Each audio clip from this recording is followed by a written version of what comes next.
Hi everyone, welcome back. Thanks for joining us today. We've got a brand new story to share with you. So let's begin. I was standing at the sink, rinsing out my coffee mug, when I saw her phone light up on the counter. It was one of those preview notifications, just the name Carter and a laughing emoji. No message, just that. Jenna walked in wearing that oversized sweatshirt she always slept in, hair up, bare feet slapping the tile. She saw me looking. Something funny? I asked, not even turning around. She shrugged, opened the fridge like she didn't notice the edge in my voice. Carter sent a TikTok. Relax. It's literally just a joke. At 2:30 in the morning? I said, drying the mug too hard, almost dropped it. Must have been hilarious. She snorted. Jesus, you're doing this again? You gonna interrogate me over every text I get now? I stepped closer, jaw tight. I'm not stupid, Jenna. You've been hiding your phone like it's the damn launch codes. You lock it in the bathroom. You turn off previews. You sleep with it under your pillow. She slammed the fridge. Because every time it buzzes, you act like I'm cheating on you. Am I wrong? I asked. You talk to Carter more than you talk to me. Quick note, before we go any further, share which city or country you're watching from. She rolled her eyes and leaned on the counter like she was bored. God, you're insecure. You're acting like a psycho over a coworker from 3 jobs ago. Carter has a girlfriend, by the way. Yeah? Then why's he in your DMs after midnight? She raised her voice. Because he actually listens to me.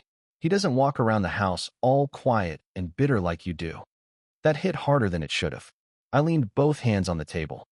If you want Carter, just go. I'm not chaining you here. She pointed a finger in my face. You don't get it. You shut down. You don't talk. You think sulking counts as communication. Carter? He actually gives a damn. Right there I saw it. This wasn't about Carter. It never was. She wanted control. Wanted me to beg. To break. Instead, I pushed my chair back, slow and steady. Then maybe you should be with someone who lets you run the show. Her face twisted, like she didn't expect that. But I didn't give her time to answer. I walked out of that kitchen and let the door slam behind me. I didn't sleep much that night. Just laid there, staring at the ceiling, listening to the fan click every 5 seconds like a damn metronome to my thoughts. By the time the sun broke, I was already dressed and drinking coffee in silence. Then I heard the country music start up in the kitchen, some cheerful Miranda Lambert song that felt way too upbeat for what went down hours ago. Jenna was at the stove, flipping French toast like it was just another Saturday. She glanced over her shoulder and smiled like nothing happened. Hungry? She asked, voice light, like a waitress pretending to care. I pulled out a chair, but didn't answer. Just watched her hum to the music, hips swaying in those pajama shorts like she wasn't carrying a whole lie in her pocket. She set a plate in front of me, syrup already poured. I was thinking I'd go out tonight, she said, grabbing a fork for herself. Just a girls' night. Me, Ashley, Lauren, couple of the other agents. Wine, cards, dumb movies. No boys allowed. Sounds fun, I said, biting into the toast without tasting it. You guys doing that over at Lauren's place? She nodded. Yeah. No drama, no dress up, just comfy clothes and snacks. She said it too fast. Rehearsed. I leaned back in my chair, letting the bite sit in my cheek a second. Brooke's back in town. That froze her. I saw it. Her knife stopped mid-cut, hand stiff for just a second before she forced it to move. Oh yeah? Haven't heard that name in a while. Ran into her at the gas station last week. She's staying with her sister, just down by the old mill. I wiped my mouth, eyes on her. Might grab a beer with her tonight, since you'll be out. She laughed once, too loud. Oh sure. You and your high school sweetheart, catching up like old times? Why not? I said. You'll be busy with your ladies' night. Quick check-in. Before listening further, share which city or country you're watching from. She nodded, real slow, then pushed her plate away. Totally fine. You should go. Brooke's always been sweet. I watched her get up and walk over to the sink, her back too straight, her jaw tight. She checked her phone. Then again, 2 minutes later. She didn't even try to hide it. The rest of the day, she acted normal. But her smile was too perfect, her voice too steady. Like she was holding something together with tape and spit. Around 5, she disappeared into the bedroom with her makeup bag and flat iron. When she came back out, she wasn't wearing comfy clothes. She was in skinny jeans, low-cut blouse, boots with a heel. Hair curled, lipstick done. perfume that hadn't seen daylight in months. I raised an eyebrow. That what people wear for wine and sweatpants night? She smirked. Lauren always wants group pics for Instagram. You know how it is. She grabbed her purse. Don't wait up. I didn't say anything. Just watched her leave, then stood there in the hallway until the sound of her tires faded. I knew right then. She wasn't going to Lauren's. And Carter wasn't just some coworker from 3 jobs ago. I stood in the living room after she pulled out of the driveway, watching the clock tick like it was daring me to flinch first. I didn't. I just sat on the edge of the couch, remote in hand, TV off. Never planned to meet Brooke. That was bait, and Jenna took it hard. Every half hour, my phone buzzed with some dumb app update or news alert, and I'd catch myself hoping it was her. But she didn't text. That told me everything. By 10, the house was quiet. Still smelled like the flat iron and her perfume, that sharp coconut vanilla mix that always gave me a headache. I stood, stretched, wandered toward the kitchen, and saw it. Her phone, face down on the corner of the table, next to her keys. I stared at it for a full minute. Then another. She never left it behind. Not once. Not even a shower. I picked it up. It didn't have a lock screen, just open. Her last message was still up. Not from Carter. Just the ladies' night group chat. My gut told me to walk away. But I didn't. I scrolled slow. The texts were clean. Too clean. All laughs and inside jokes, TikToks and recipe links. Carter never showed up in her individual texts. But something didn't sit right. I went back to the group chat. And there it was. A short message from a number saved as Carter, work. Wine's decent. Ashley can't shuffle cards for sh*t. I stared at it. Then scrolled up. There were more. Subtle, safe little blurbs from him scattered through the thread. I'm bringing snacks. No gluten. Don't yell, Lauren. I'll Uber. Parking sucks out there. Carter was in the group chat. Ladies' night. No nickname. No fake name. Just his, clear as day. And no one, not a single one of them, reacted like it was weird. Because it wasn't weird. He was invited. Quick pause. While you're listening, let us know where you're watching from. I locked the phone, gently placed it right back where it was, and walked to the sink. Ran some water. Let it spill over my fingers until they went numb. She didn't forget her phone. She left it. That was her game. Make me doubt myself. Make me question what I saw. Make me feel crazy. I dried my hands on the towel and sat back down on the couch. Turned on some random football rerun just for the noise. I didn't need to dig further. The texts weren't the point. She wasn't slipping. She was calculating. But now I was paying attention. Around midnight, headlights rolled into the driveway. I muted the TV and listened to the engine cut off. Then the door opened. Boots on concrete. A quick breath. Her keys hit the lock like she was trying too hard to sound casual. She came in smiling. Hey, babe. Still up? I nodded at the screen. Just got back from Brooks. Her smile twitched. She kicked her boots off by the door, not looking at me. Cool. How was that? Fine, I said, eyes on the game. She still talks too much, but she hasn't changed. Jenna made some noise in her throat. Half laugh, half scoff, but didn't press. She went straight to the bathroom. I watched her through the reflection in the dark TV screen. She checked her face in the mirror, wiped under her eyes, brushed her hair like she needed to look perfect before coming back in the room. I said nothing. Just let her believe whatever helped her sleep. I wasn't gonna yell. I wasn't gonna accuse. Not yet. She thought she was in control. But if this was a game, fine. I could play it better. The next morning, I told Jenna I was running errands. She nodded from the couch, wrapped in a blanket like she was recovering from something. I didn't ask what. I didn't care. I headed straight to Murphy's Diner on Maple. Place hadn't changed in 20 years. Same cracked leather booths, same waitress who never aged. And Danny was already there, chewing ice like he always did, sitting with his elbows on the table like the damn thing was holding him up. Look who crawled out of his grave, he said as I slid into the booth. I waved off the menu. Burger, black coffee. Danny leaned forward. So, what's going on with you and Jenna? You look like hell. I didn't answer right away. Just waited for the waitress to drop off the drinks. Then I stirred my coffee slow. She's hiding something. I think it's Carter. You remember him? Danny laughed through his nose. That stiff she used to work with? Yeah, I remember. She says they're just friends, I said, leaning back. But he was at her so-called girls' night.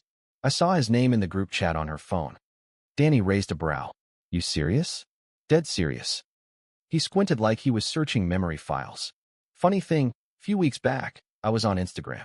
I only follow, like, 20 people, so I noticed stuff, you know?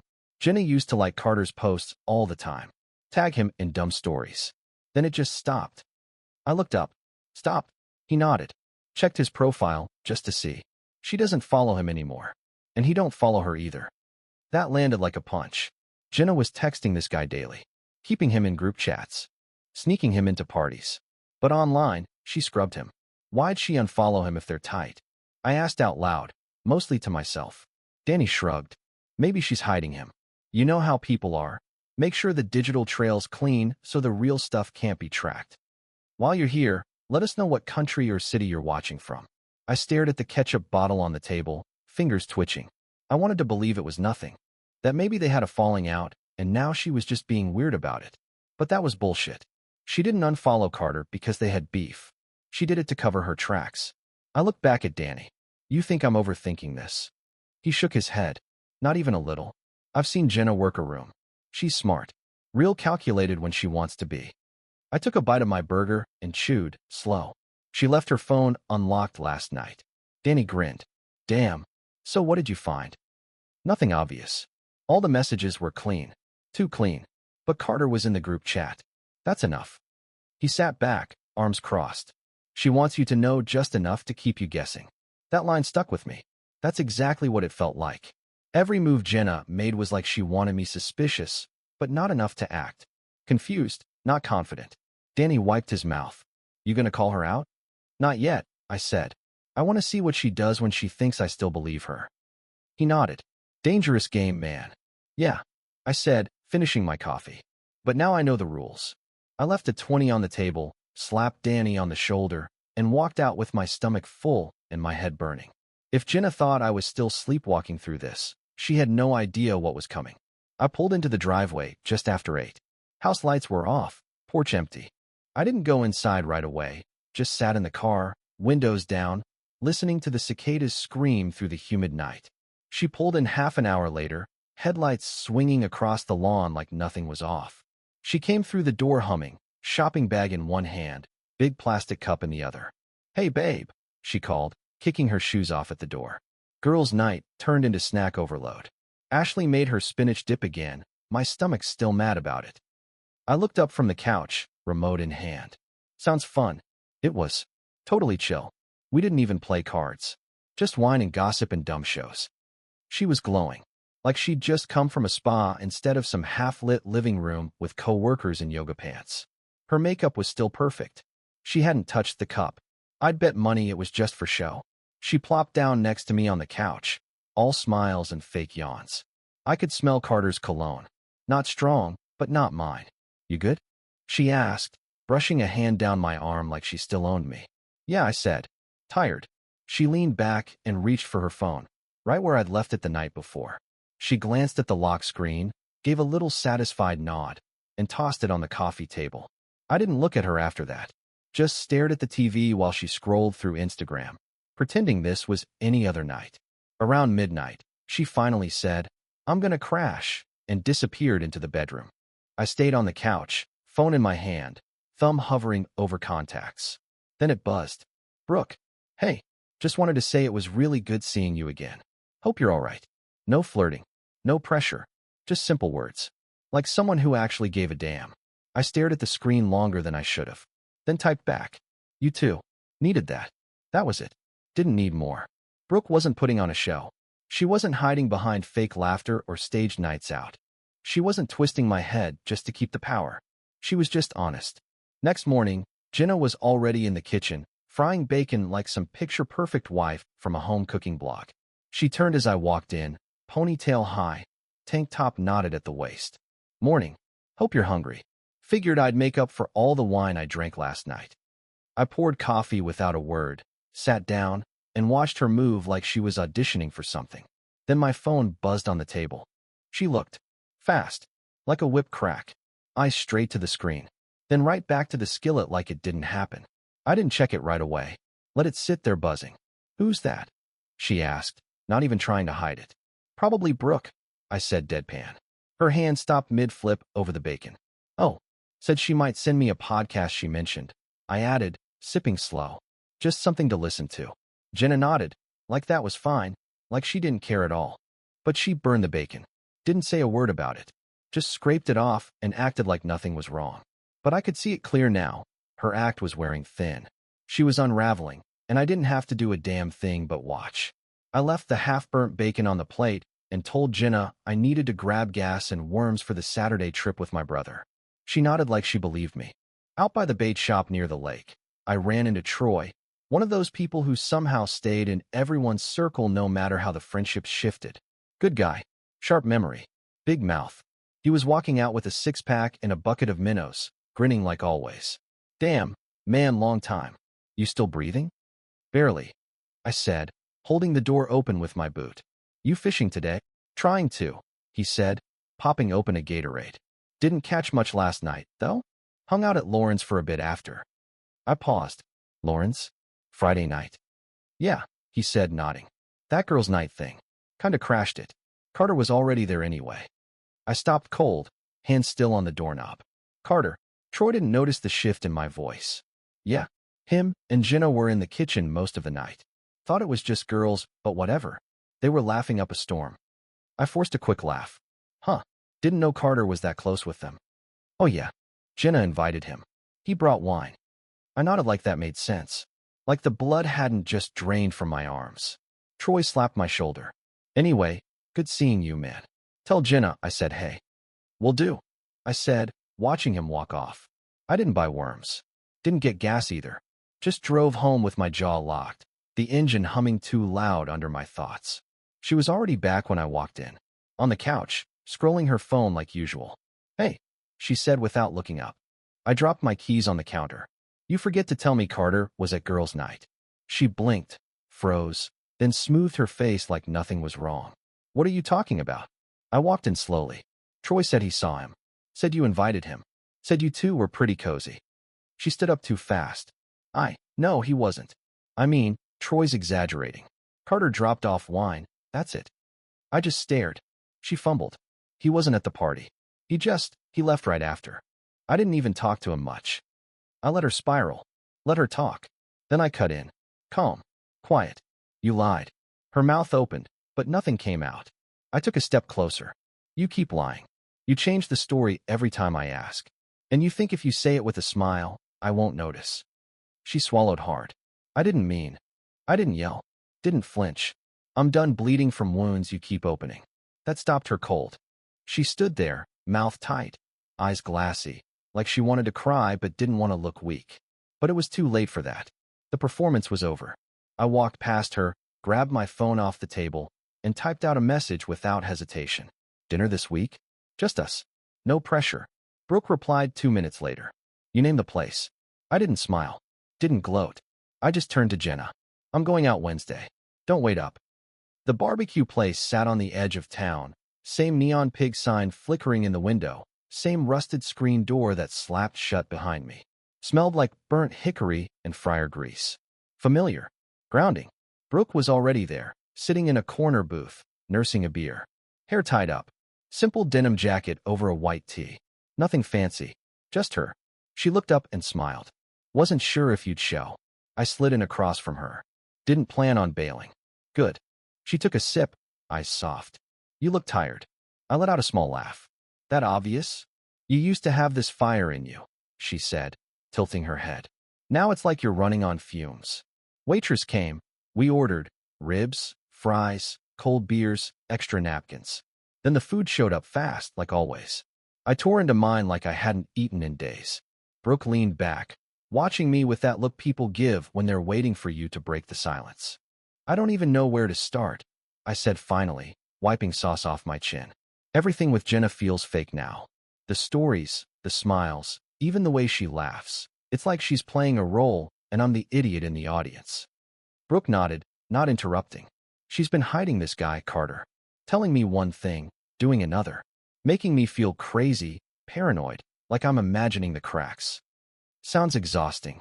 It is, I said, rubbing my temple. I've caught her in lies. Straight up lies.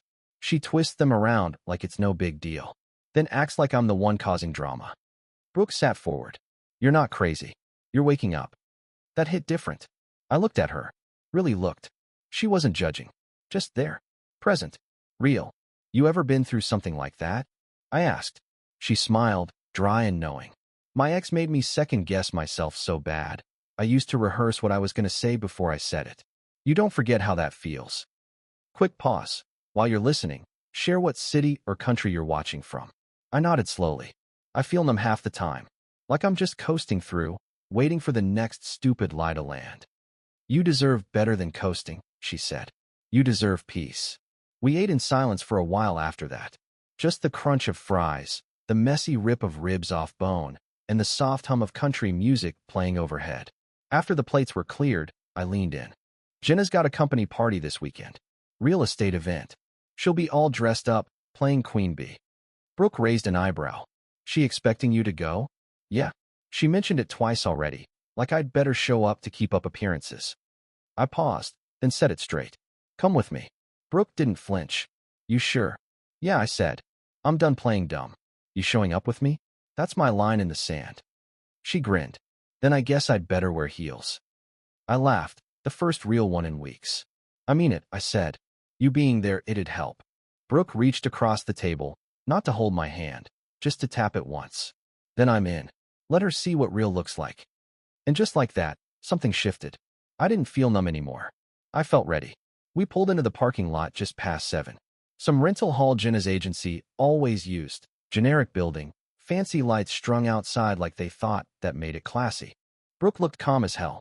Black dress, soft curls, that quiet confidence that doesn't ask for attention but still gets it.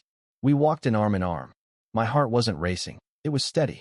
For the first time in months, I was the one holding the cards. Inside, it was all small talk and fake laughter. Realtors and clients with stiff drinks, music humming from a speaker in the corner. I spotted Jenna right away. She was near the back, holding a wine glass, laughing too loud at something some guy said. That red dress she only wore when she wanted every eye in the room. She hadn't seen us yet, but people saw us. Heads turned. Conversations paused. Brooke didn't flinch. She squeezed my arm and kept walking, cool as a breeze. Then Jenna looked over. She froze. Smile died for half a second. Eyes locked on me. Then flicked to Brooke. She recovered fast. Fake smile slapped back on like a mask. She excused herself from her group and made a beeline toward us, heels clicking sharp across the floor. Well, she said, voice tight. Didn't expect you here. I smiled. Funny. You reminded me about it twice. She blinked, then turned to Brooke, forced a polite smile. Hi. I don't think we've met. I kept my arm around Brooke. This is Brooke. Old friend of mine. Jenna nodded, too slow. Nice to meet you. Brooke just smiled. You too.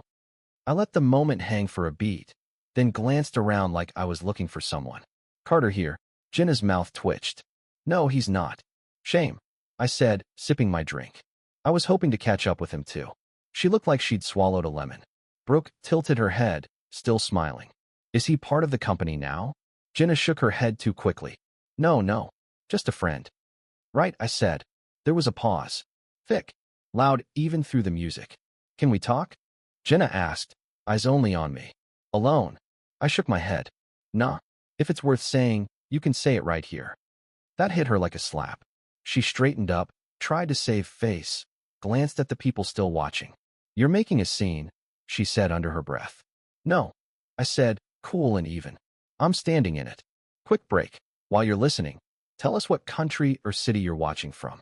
Jenna's eyes flicked back to Brooke. Her face cracked, just a little. I saw the panic behind it, the desperation, the loss of control. She had no play left.